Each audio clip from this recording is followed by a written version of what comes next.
Good morning, CCRI faculty and staff. It is my pleasure to welcome you all to CCRI's opening day to celebrate the beginning of another successful academic year. My name is Madeline Holden, and I am the president of student government on the Newport County campus. I am both a Promise Scholar and a JAA student, and I will be heading to URI next year to continue my education and major in psychology. Here at CCRI, I am not only a student government president, but also a student ambassador, student worker, and member of the Knights cross-country team. I want to thank you all for the support that you give me and all of my fellow students each and every day, both in and out of the classroom. Without all of the hard work that you do, and without your commitment to this college, we would not be successful. So thank you. And in my final year here, I hope to use the events that I have planned on campus and make the most of the opportunities and resources that I have been given to grow and foster a greater sense of community, get more students involved in campus life, and build a stronger sense of pride in being a CCRI Knight. I can't wait to get started. Now, it is my great honor and pleasure to introduce our president, Dr. Meghan Hughes. Thank you.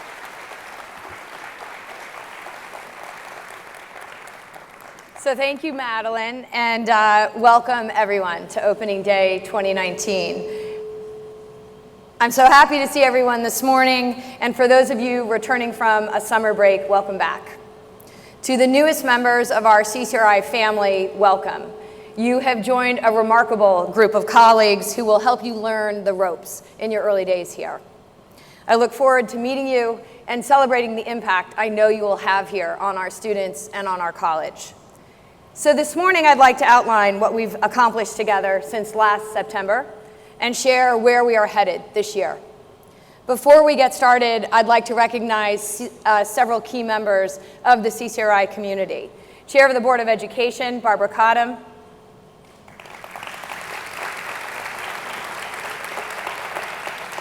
Acting Post-Secondary Commissioner Ron Cavallaro, and a very familiar face at the college.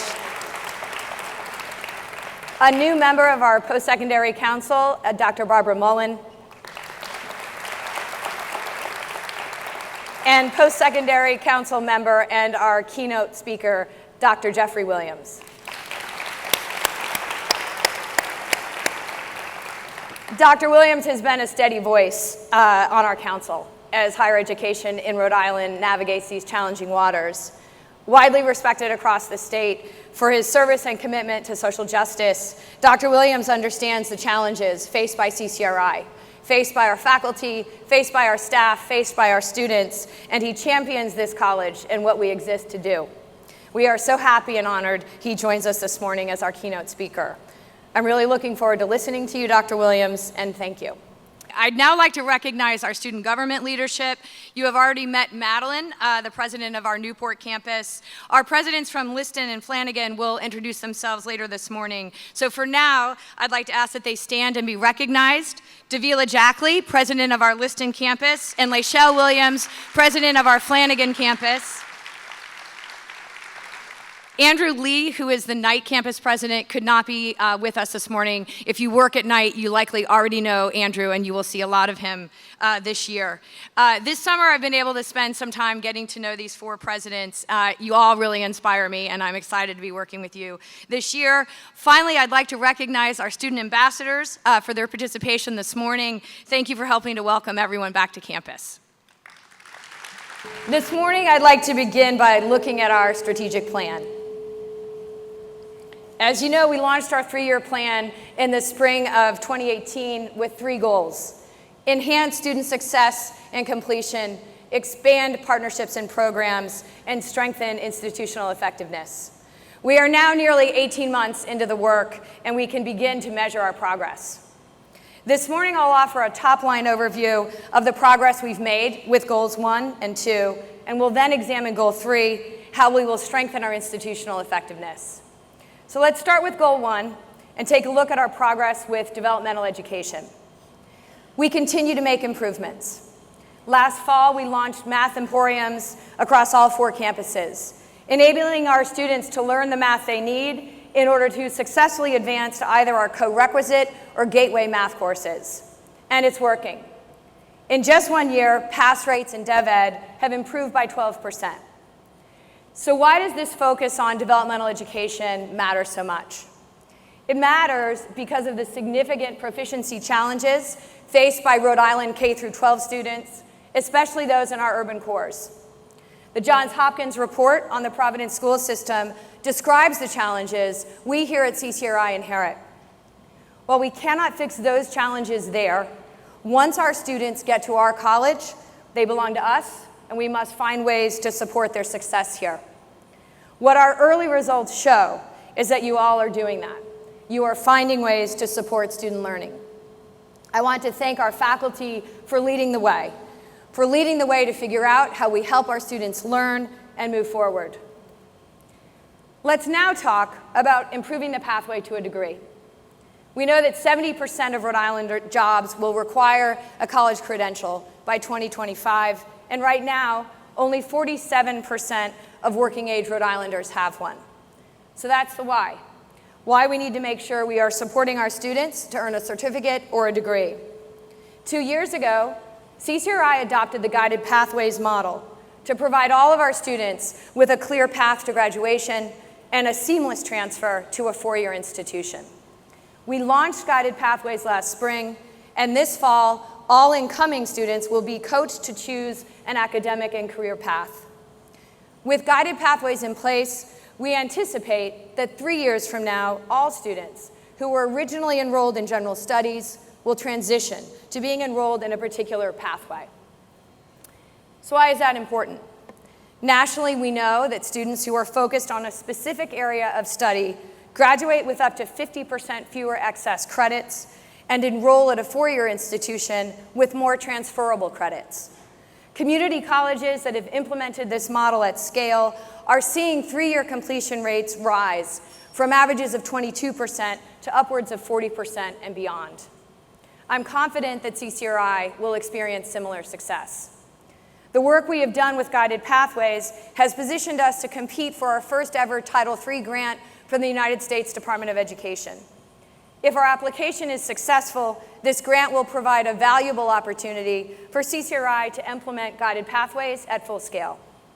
I believe we have submitted a strong proposal. I want to thank the myriad people that made up that team, and I hope to share good news later this year that we have been awarded this grant. Let's move to improving graduation and retention rates. So what are we doing to improve graduation rates and maintain strong enrollment? We know that our students need the opportunity to take classes year-round in order to graduate more quickly. This summer, we offered robust course offerings, and our summer headcount increased by 6% over last year. And we are using technology to enhance student retention, meaning keeping students at CCRI. This summer, we launched a pilot program of the Starfish platform. That's an early alert system designed to keep students in college and to improve their learning. When I think about when I arrived in February of 2016, what I heard from so many faculty was a desire to have an effective way to talk to student services. And simply put, that's what Starfish is designed to do. It's to allow faculty in an effective way to communicate with students, with student services, and to allow sort of that group to work together more effectively. What do we know about Starfish? Schools that have scaled it have kept more of their students enrolled and have tracked positive changes in student behavior. For example, we know that when students receive a message communicating concern about poor performance early in the course, that they are more likely to adjust their approach and successfully complete the course. Our CCRI faculty and our students who participated in this summer's pilot program reported improved student engagement and accountability. We had planned to expand the pilot program to 25 professors this coming school year with full implementation a year from now. This work matters because it helps us identify students at risk and connect them with the academic or community supports they need to stay with their education. We need to be able to uncover root issues as quickly as possible. And we know the challenges our students face outside the classroom every day: housing, childcare, transportation, and hunger. If our students are forced to choose between staying in school or working more hours to pay for basic human needs, including food, then they are more likely to drop courses or even drop out entirely. With the CCRI Food Pantry, we've removed one of those barriers. Operated out of the Flanagan campus and serving all students, it offers non-perishable food items along with some household and personal hygiene products. The confidential service is supported by our student life staff and student volunteers who make weekly deliveries to all campuses. We expect to expand to Night Campus this year and are working to open pantries on all 4 of our campuses. I am so grateful to everyone for supporting our pantry through individual donations and food drives. Thank you.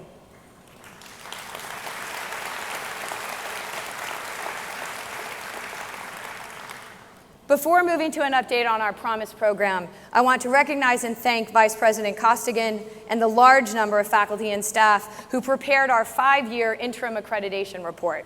Led by Vice President Costigan, the report is required by the New England Council of Higher Education in order to maintain our institutional accreditation, and we are proud that NECHI, formerly known as NEASC, accepted the report.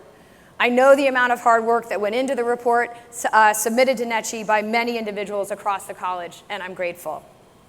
So let's move now to an update on our Promise program. Just 2 years ago, we welcomed the first cohort of Promise Scholars to our college.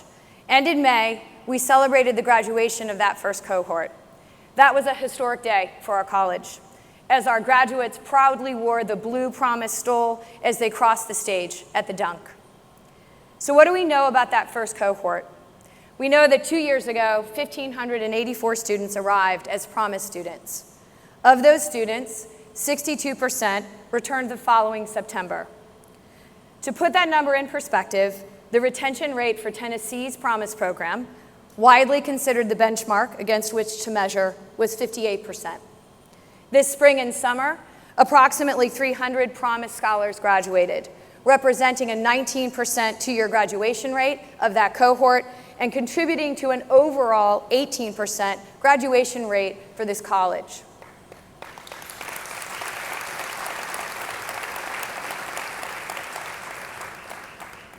Promise is contributing to our 3-year graduation rate as well. Next spring, we anticipate a 30% 3-year graduation rate, one of the highest in New England. I think we are going to find that CCRI will have launched one of the very strongest Promise programs in the country. So what do we know to be more broadly true for all of our graduates? We know that our college's historical 2-year graduation rate has been 6%. And we know that the national average 2-year graduation rate for community colleges is 13%. So what does this new number of 18% represent? It means that we have gone from a graduation rate that was more than 50% below the national average to one that is nearly 40% higher than that national average.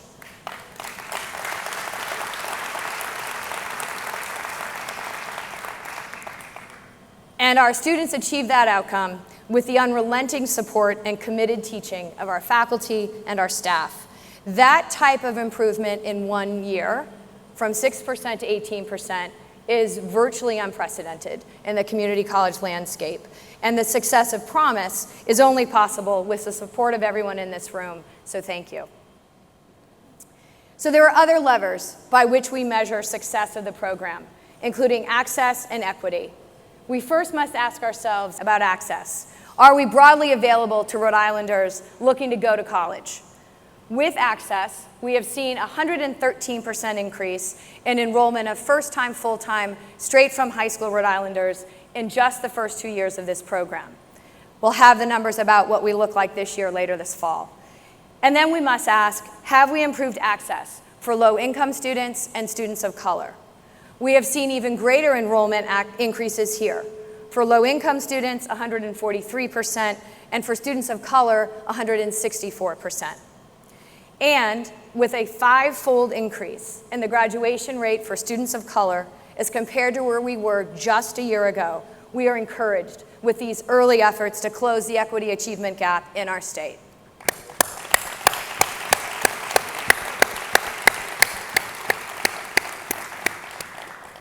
So what do we know about our second and third cohorts?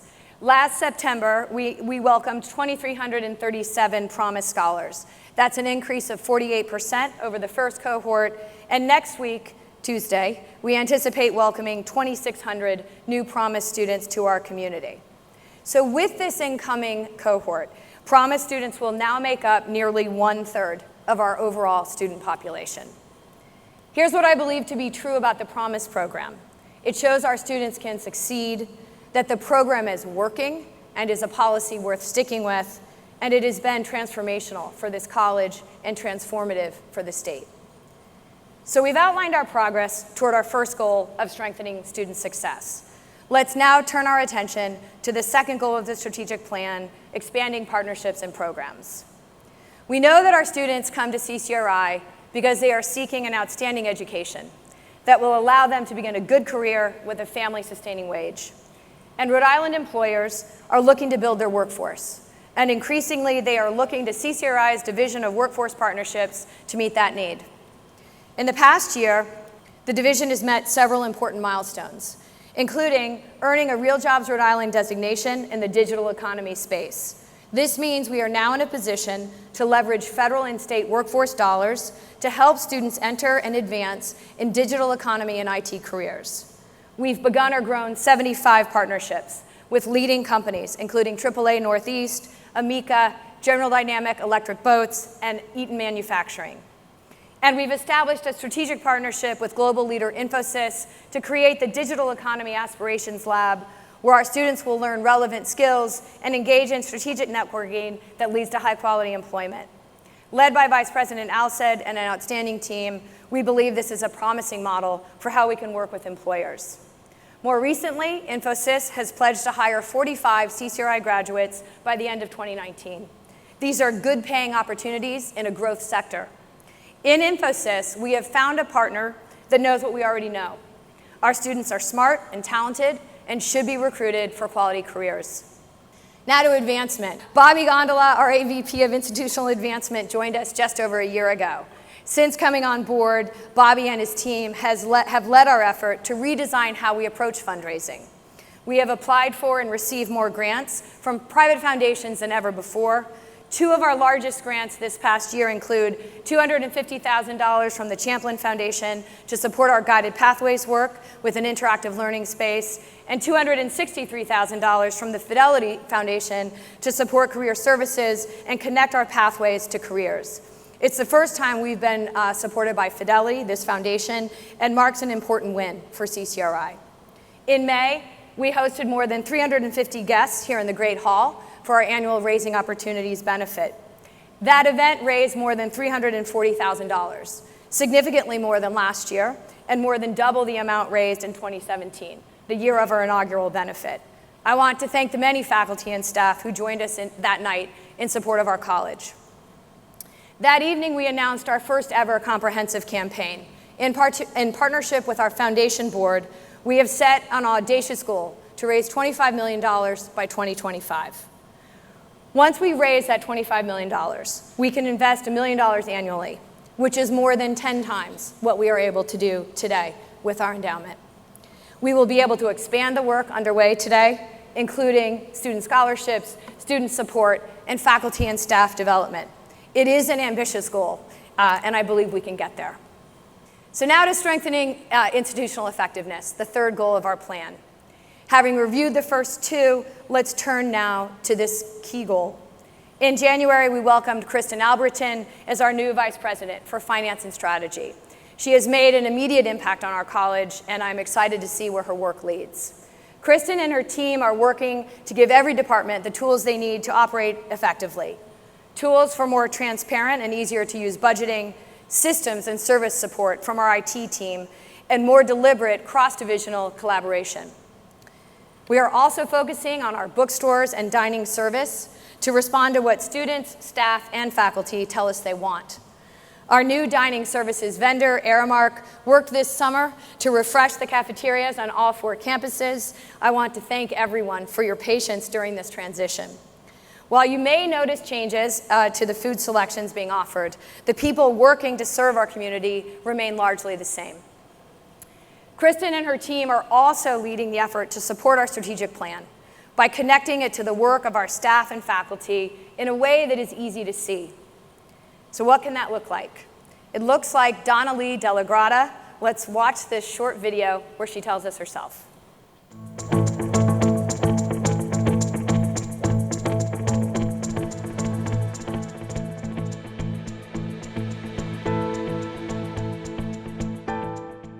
Pursuing excellence and results in academia means you're going that extra mile and you're watching those people cross the finish line.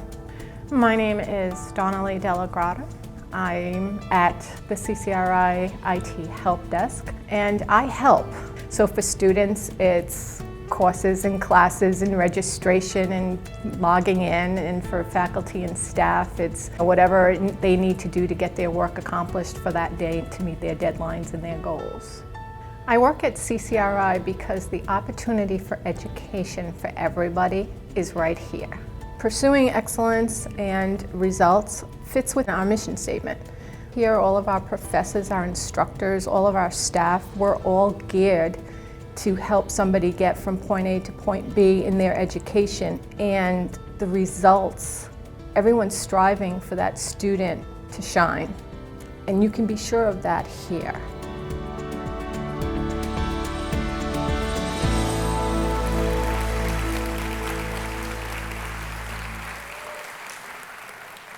Thank you so much, Donna Lee, for coming to CCRI every day and helping our students, our faculty, and our staff. In the video, Donna talks about how her work aligns with the guiding principles of our college. These principles were created from the work of the Cultural Initiative and the Culture Task Force. They speak to the values and behaviors that we aspire to. So what are they and why do they matter? They are: we believe in our students, champion equity, strive for excellence and results, pursue creative solutions, communicate and collaborate, and we follow through. These guiding principles matter because they help shape the work we do here at the college, give us a sense of purpose, and serve as a foundation upon which we can build trust and respect with one another. I want to thank the members of our Culture Task Force for developing them and for working to make CCRI an even stronger community. As part of our work to strengthen our institutional effectiveness, we are also investing in professional development. Faculty lie at the heart of our academic experience, and when I ask students about their experience here at CCRI, every single one of them tells me a story about a professor, someone who supported them, who went the extra mile, who supported their goals and inspired them to learn and inspired them to believe in themselves that they could learn. I appreciate the teaching, support, and inspiration you share with our students, and we are committed to investing in your ongoing professional development so that you continue to feel like you are growing and learning and finding your own inspiration. I'd like to highlight two professional development programs for faculty here at the college, ACU and TLC. So first, ACU. We graduated our first ACU cohort of 18 faculty in April, and we have 30 faculty currently participating in our second cohort. What I especially like about the ACU training is the ability to immediately apply what you are learning to your classroom, to then reflect on whether it works for you and your students. It requires self-reflection and observation, asking questions, and bringing facts, ideas, and experiences about teaching together. And from that reflection and observation comes pedagogical innovation that will benefit our students. And now TLC. This summer, nearly a dozen full-time and adjunct faculty worked together to transition the former SITLA to our new teaching and learning collaborative model for professional development.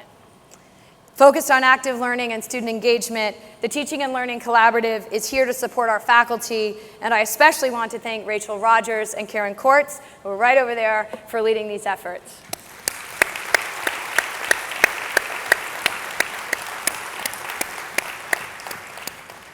So I'm excited to see where TLC takes us this year. I'm sure Advancement can do something creative with a t-shirt, and I look forward to cheering you on. So now to facilities, and if some of you haven't been here since the beginning part of the summer, I'm sure you had a moment when you arrived this morning. When we consider our third strategic goal of strengthening institutional effectiveness, we must consider our faculty. We do need to consider our faculty, also our facilities. Over the summer, we began construction of our new ramp here in Warwick. It is a much needed upgrade, and it is an important part of our college capital-wide investment.